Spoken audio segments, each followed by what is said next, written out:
Sabi nga nila, kape is life. Kaya naman kung isa kang coffee lover o may kakilalang mahilig sa kape, aba, para sa inyo ang trip ko for this weekend.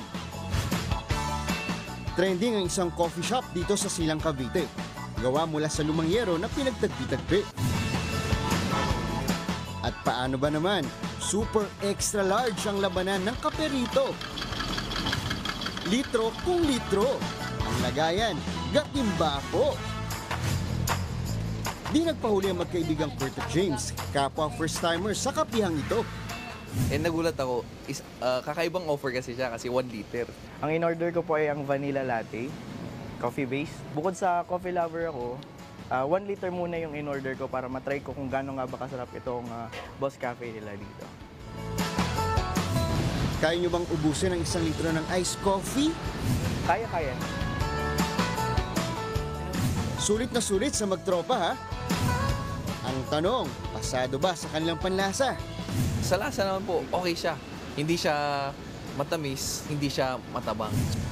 And take note, may kape ka na, may timba ka pa. But wait, there's more! Doblehin pa natin ang coffee cravings nyo. Presenting 2 liters na caramel macchiato for Mondi.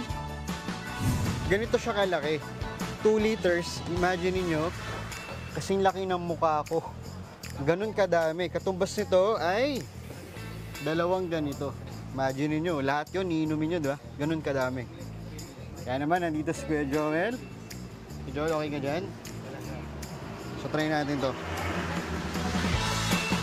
2 liters, di kaya na isang tao to. Tingnan natin. Tapos, ito na. Masarap. Pwede. Ang 2 litro, pwede ng paghatian ng 5 katao. At ang isa pang gimmick ng pinaka-boss ng coffee shop na ito. May 2 klase ng kape ayon sa presyo. Slab, hampas, soy, lupa po. Ito po yung aming mga pangmasa, mga budget friendly po. Na pag pinagsama ito ay hampas lupa. Yung slab soil, sir, masa yung budget friendly. Yun, yung rich kid naman, sa mga medyo sosyal, yung may mga pera konti, mga bagong sahod. Paalala lang po, hinahinay lang sa pag-inom ng coffee. Teka, ano nga ba ang best kape? Di yung Kapelingka. Mondi Lopez, News 5.